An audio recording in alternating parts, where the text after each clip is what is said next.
wabarakatuh. Perkenalkan, nama saya Arnita dengan nomor induk mahasiswa S1092019-21006 dari Prodi Teknologi Hasil Perikanan dan merupakan salah satu mahasiswa Institut Teknologi Bisnis dan Maritim Balikdiwa Makassar semester 3. Nah, di sini saya akan menjelaskan mengenai materi teknologi pengolahan dengan pemanggangan atau pengasapan. Dari mata kuliah dasar-dasar pengolahan hasil perikanan dengan dosen pengampu Ibu Dr. Mutmainah Karim, SPI, MSI. Oke, pertama-tama kita harus mengetahui apa sih itu pengertian dari ikan asap. Ikan asap merupakan salah satu produk olahan yang digemari konsumen baik di Indonesia maupun di mancanegara karena rasanya yang khas dan aroma yang sedap spesifik. Proses pengasapan ikan di Indonesia pada mulanya masih dilakukan secara tradisional menggunakan peralatan yang sederhana serta kurang memperhatikan aspek sanitasi dan higienis sehingga dapat memberikan dampak bagi kesehatan dan lingkungan. Kelemahan-kelemahan yang ditimbulkan oleh pengasapan tradisional antara lain kenampakan kurang menarik atau hangus sebagian, kontrol suhu sulit dilakukan, dan mencemari udara atau biasa disebut dengan polusi. Nah, yang kedua kita harus mengetahui tujuan dari teknologi pengasapan. Nah, adapun tujuan pengasapan ikan yang pertama yaitu untuk mendapatkan daya awet yang dihasilkan asap, dan tujuan kedua untuk memberikan aroma yang khas tanpa peduli kemampuan daya awetnya, cara pengolahan atau pengawetan dengan memanfaatkan kombinasi perlakuan, pengeringan, dan pemberian senyawa kimia alami dari hasil pembakaran bahan bakar alami. Melalui pembakaran akan terbentuk senyawa asap dalam bentuk uap dan butiran-butiran serta dihasilkan panas. Senyawa asap tersebut menempel pada ikan dan terlarut dalam lapisan air yang ada di permukaan tubuh ikan, sehingga terbentuk aroma dan rasa yang khas pada produk dan warnanya menjadi keemasan atau kecoklatan. Nah, adapun yang harus kita ketahui yaitu komposisi ikan segar per 100 gram bahan. Yang pertama itu kita harus mengetahui komponen apa saja sih dan berapa kadar persentase pada kandungan komposisi ikan segar. Yang pertama itu kandungan air. Kadarnya itu 7,00%. Yang kedua yaitu protein. Kadarnya yaitu 17,00%. Yang ketiga lemak. Kadar persentasenya yaitu 4,50%. Yang terakhir itu mineral dan vitamin, yang kadar persentasenya yaitu 2,52 sampai 4,50%. Nah, dari tabel tersebut dapat dilihat bahwa ikan mempunyai nilai protein tinggi dan kandungan lemaknya rendah sehingga banyak memberikan manfaat bagi kesehatan tubuh manusia. Ikan juga merupakan bagian utama sebagai lauk sehari-hari yang memberikan efek awet muda dan harapan hidup lebih tinggi dari negara lainnya. Pengolahan ikan dengan berbagai cara dan rasa menyebabkan orang mengkonsumsi ikan lebih banyak. Nah, selanjutnya kita harus mengetahui macam-macam pengasapan ikan. Yang pertama yaitu pengasapan panas atau hot smoking. Hot smoking atau pengasapan panas menggunakan suhu sebesar atau melebihi 100 derajat Celcius. Yang kedua yaitu pengasapan sedang atau semi-hot smoking.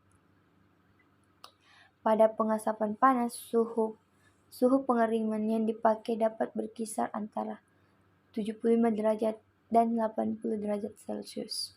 Yang ketiga yaitu pengasapan dingin atau cold smoking, yaitu pengasapan dengan sedang pada suhu pengasapan dingin berkisar pada 40 derajat Celcius.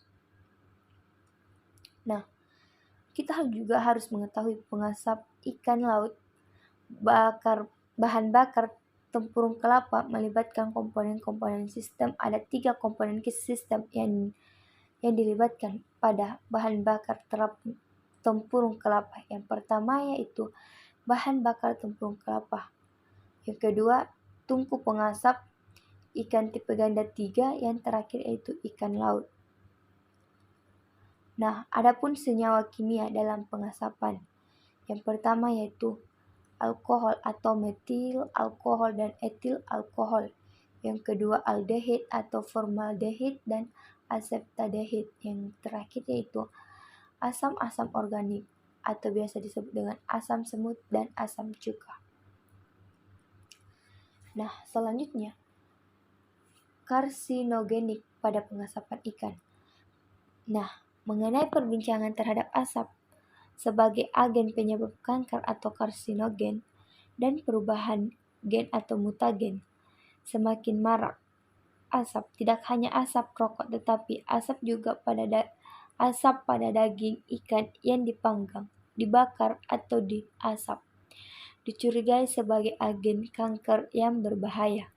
Ada 3 pokok senyawa polisilik aromatik hidrokarbon atau biasa kita sebut PAH. Selanjutnya N-nitroson compound atau NNZ dan heterosolik aromatic amine atau AHA. Senyawa PAH biasanya ditemukan pada ikan asap, NNC pada daging asap, dan HAA pada ikan dan daging bakar atau pemanggang. SNI pengasapan ikan. Menurut penelitian NACITY 2006, nilai organoleptik ikan asap menurut SNI nomor 01 2725 1992 adalah kurang lebih 7 dengan kriteria kenampakan menarik dan bersih. Bau asap cukup tanpa ada tambahan mengganggu, rasa enak, konsistensi padat, kompak, serta kering antar jaringan. Nah, selanjutnya kita harus mengetahui cara mengelola pengasapan. Cara mengelola pengasapan ikan, langkah pertama yang dilakukan adalah menyiapkan alat dan bahan.